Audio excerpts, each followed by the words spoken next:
Item ಯಾವುದೇ ಇರಲಿ try ಮಾಡಿ ಆಚಿ ಚಿಕನ್ ಮಸಾಲಾ. ಆಚಿ ಚಿಕನ್ ಮಸಾಲಾ. ಲಕ್ಷ್ಮೀ ಹೆಬ್ಬಾಳ್ಕರ್ ಸಹಜವಾಗಿನೇ ಫಸ್ಟ್ ಲಿಸ್ಟ್ ಅಲ್ಲಿ ಲಕ್ಷ್ಮೀ ಹೆಬ್ಬಾಳ್ಕರ್ ಹೆಸರು ಬಿಟ್ಟಾಗ್ಲೇನೆ ಒಂದ್ ರೀತಿ ಶಾಕ್ ಅಂತ ಹೇಳ್ಬೋದು, ಅಥವಾ ಒಂದ್ ರೀತಿ ಇವ್ರನ್ನ ಬಿಟ್ಬಿಟ್ರ ಯಾರು ಹೆಣ್ಮಕ್ಳು ಮಾಡ್ಲೇ ಇಲ್ಲ ಮೊದಲನೇ ಲಿಸ್ಟ್ ಅಲ್ಲಿ ಅಂತ. ಸೊ ಲಕ್ಷ್ಮೀ ಹೆಬ್ಬಾಳ್ಕರ್ ಈಗ ಅದನ್ನೇ ಅಂದ್ರೆ ಇರ್ತಕ್ಕಂಥ ಮಹಿಳಾ ಶಾಸಕರಲ್ಲಿ ನಾನು ಸ್ಟ್ರಾಂಗ್ ಆಗಿದ್ದೀನಿ, ಬೆಳಗಾವಿಯಲ್ಲಿ ಸ್ಟ್ರಾಂಗ್ ಇದ್ದೀನಿ, ಸಮುದಾಯದಲ್ಲಿ ಕೂಡ ಸ್ಟ್ರಾಂಗ್ ಆಗಿದ್ದೀನಿ ಅಂತ. ಸೊ ಏನು ಅವರು ಪಾಸಿಟಿವ್ ಏನು, ಪ್ಲಸ್ ಏನು, ನೆಗೆಟಿವ್ ಏನು ಅಂತ?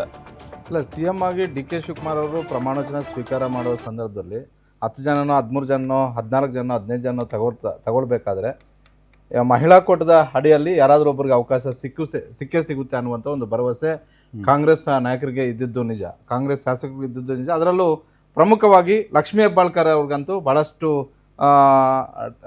ಹೆಚ್ಚು ಜನ ಮಾತಾಡ್ತಾರೆ, ಅವರ ಹೆಚ್ಚು ಜನರ ಬಾಯಲ್ಲಿ ಲಕ್ಷ್ಮೀ ಹೆಬ್ಬಾಳ್ಕರ್ ಮತ್ತೊಮ್ಮೆ ಸಚಿವರು ಆಗ್ಬೋದು ಅನ್ನುವಂಥದ್ದು. ಮಾಧ್ಯಮಗಳಲ್ಲೂ ಅದೇ ಇತ್ತು, ಡೆಲ್ಲಿ ಮಟ್ಟದಲ್ಲೂ ಕೂಡ ಅದೇ ಇತ್ತು, ಕಾಂಗ್ರೆಸ್ ಹೈಕಮಾಂಡ್ ಮಟ್ಟದಲ್ಲೂ ಕೂಡ ಅದೇ ಇತ್ತು. ಆದರೆ ಕೊನೆ ಕ್ಷಣದಲ್ಲಿ ಇವತ್ತಿಗೂ ಕೂಡ ಸಿದ್ದರಾಮಯ್ಯ ಡಿ ಕೆ ಶಿವಕುಮಾರ್ ಅವರು ಹೇಳ್ತಿರೋದೇನು ಅಂತ ಹೇಳಿದ್ರೆ, ನಾವು ಕೊಟ್ಟಂತಹ ಪಟ್ಟಿಯನ್ನು ಕಾಂಗ್ರೆಸ್ ಹೈಕಮಾಂಡ್ ಅಂತಿಮ ಮಾಡಲೇ ಇಲ್ಲ, ನಮ್ಮ ಹತ್ರ ಪಟ್ಟಿ ಇಸ್ಕೊಂಡ್ರು ನಾವು ಹೋಗಿ ಪ್ರಮಾಣವಚನ ದಿವಸ ಕಳಿಸ್ಕೊಡ್ತೀವಿ ಅಂತ. ಭಾಳ ಅಡ್ವಾನ್ಸ್ ಆಗಿ ಏನು ಪಟ್ಟಿಯನ್ನು ಬಿಡುಗಡೆ ಮಾಡಲಿಲ್ಲ.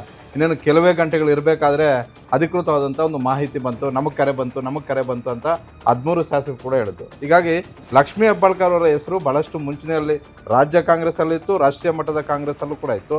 ಕೊನೆ ಗಳಿಗೆಯಲ್ಲಿ ಯಾಕೋ ಹಿಂದೇಟು ಆಗದಂತೆ ಕಾಣಿಸಿದೆ ಕಾಂಗ್ರೆಸ್ ಹೈಕಮಾಂಡ್. ಹೀಗಾಗಿ ಮೊದಲ ಕಂತಿನಲ್ಲಿ ಆಗಲಿಲ್ಲ. ಆದರೆ ಇನ್ನು 18ನೇ ತಾರೀಕು ಪರಿಷತ್ ಚುನಾವಣೆ ಇದೆ. ಅದಾದ ಬಳಿಕ 21ನೇ ತಾರೀಕು KPCC ಅಧ್ಯಕ್ಷರಾಗಿ BK ಹರಿಪ್ರಸಾದ್ ಅವರು ಪದಗ್ರಹಣ ಆಗ್ತಾ ಇದೆ. 22 ಇಲ್ಲ 23ನೇ ತಾರೀಕು ಡಿ ಕೆ ಶಿವಕುಮಾರ್, ಸಿದ್ದರಾಮಯ್ಯ, ಪರಮೇಶ್ವರ್ ಹಾಗೂ BK ಹರಿಪ್ರಸಾದ್ ಈ 4ವರನ್ನು ಕಾಂಗ್ರೆಸ್ ಹೈಕಮಾಂಡ್ ಮತ್ತೆ ಕರೆದಿದೆ. ಬಹುತೇಕ ಈ 4 ಜನರ ಜೊತೆ ಚರ್ಚೆ ಮಾಡಿ ಬಹುತೇಕ ಈಗ CM ಯಾರನ್ನು ಹೇಳ್ತಾರೋ ಅವರನ್ನು ಅಂತಿಮ ಮಾಡುವಂಥ ಒಂದು ಚಾನ್ಸಸ್ ಜಾಸ್ತಿ ಇರುತ್ತೆ. ಹೀಗಾಗಿ ಲಕ್ಷ್ಮೀ ಹೆಬ್ಬಾಳ್ಕರ್ ಅವರು ಒಂದು ಕಡೆ ಕಾಂಗ್ರೆಸ್ನ ಕಟ್ಟಾಳು, ಅದ್ರ ಜೊತೆಗೆ ಬೆಳಗಾವಿಯಿಂದ ಬಂದು ಬೆಂಗಳೂರಲ್ಲಿ ರಾಜಕೀಯ ಮಾಡಿ ಬೆಂಗಳೂರಿನ ಮಹಿಳಾ ಘಟಕವನ್ನು ರಾಜ್ಯದ ಮಹಿಳಾ ಘಟಕವನ್ನು ಲೀಡ್ ಮಾಡಿ ಯಾವುದೇ ಟಾಸ್ಕ್ಗಳನ್ನು ಕೊಟ್ಟರು ಕೂಡ ಆ ಟಾಸ್ಕ್ಗಳಲ್ಲಿ ಸಕ್ಸಸ್ ಆಗಿ 2 ಬಾರಿ ಚುನಾವಣೆಯಲ್ಲಿ ಗೆದ್ದು ಬಂದು, ಜೊತೆಗೆ ಯಾವಾಗ ಕಾಂಗ್ರೆಸ್ ಪಕ್ಷಕ್ಕೆ ಒಂದಷ್ಟು ಸಂಕಷ್ಟಗಳು ಬಂದಾಗ ಅದನ್ನು ಪಾರು ಮಾಡುವಂಥ ಒಂದು ಪಾತ್ರದಲ್ಲಿ ಇವರು ಕೂಡ ಇರೋದ್ರಿಂದ ಇವರನ್ನ ಪರಿಗಣಿಸ್ಬೋದು ಅನ್ನುವಂಥ ಒಂದು ಲೆಕ್ಕಾಚಾರ. ಜೊತೆಗೆ ಈಗಿರುವಂತಹ ಮಹಿಳಾ ಶಾಸಕರನ್ನು ನಾವು ನೋಡಿದ್ದಾದ್ರೆ ಮುನಿಯಪ್ಪ ಅವ್ರ ಮಗಳು ಆಗ್ಬೋದು ಅಂತಿದ್ವಿ. ಈಗ ಮುನಿಯಪ್ಪ ಅವ್ರ ಕುಟುಂಬಕ್ಕೆ ಈಗಾಗಲೇ ಮುನಿಯಪ್ಪ ಅವರು ಮಿನಿಸ್ಟರ್ ಆಗಿದ್ದಾರೆ. ಸಹಜವಾಗಿ ಅವರು ರೇಸಿಂದ ಔಟ್.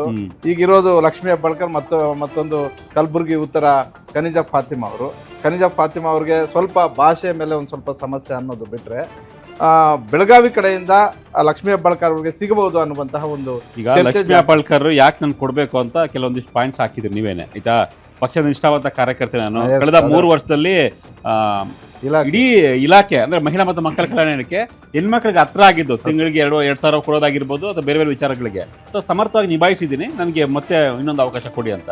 ಜೊತೆಗೆ ಬೆಳಗಾವಿ ರಾಜಕಾರಣ ಅಂದಾಗ ಲಕ್ಷ್ಮೀ ಹೆಬ್ಬಾಳ್ಕರ್ ಹೆಸರು ಇದ್ದೇ ಇರುತ್ತೆ.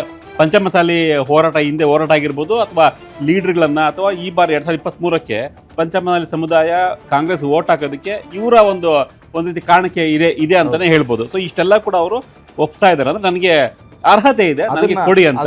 ಸಿದ್ದರಾಮಯ್ಯ ಡಿ ಕೆ ಶಿವಕುಮಾರ್ ಎಲ್ಲರ ಮುಂದೆನೂ ಕೂಡ ಹೇಳ್ತಾ ಇದ್ದಾರೆ, ನನ್ನ ವಾದ ಇದು, ನನಗೆ ಅವಕಾಶ ಕೊಡ್ಲೇಬೇಕು ಅಂತ. ಅದೆಲ್ಲದಕ್ಕಿಂತಲೂ ಮಿಗಿಲಾಗಿ ನೀವು ಮಹಿಳೆಯರಿಗೆ ಒಬ್ಬರಿಗೆ ಯಾಕೆ ಕೊಡ್ಬೇಕು, ಕೊಡಿ, ನೀವು ಕೊಡೋದಾದ್ರೆ ಇಬ್ರಿಗೂ ಕೊಡಿ. ನೀವು 33% ರಿಸರ್ವೇಶನ್ ಅಂತ ನಮ್ಮ ಪಕ್ಷನೇ ಹೇಳುತ್ತೆ, ಅದನ್ನ ಅಷ್ಟಂತೂ ಕೊಡಕ್ ಆಗೋದಿಲ್ಲ. 2-3 ಮಾಡಿ ಅಂತ ಬೇಡಿಕೆ ಇದೆ. ಸರ್, ಇದು ಇವ್ರದ್ದು ಕತೆ.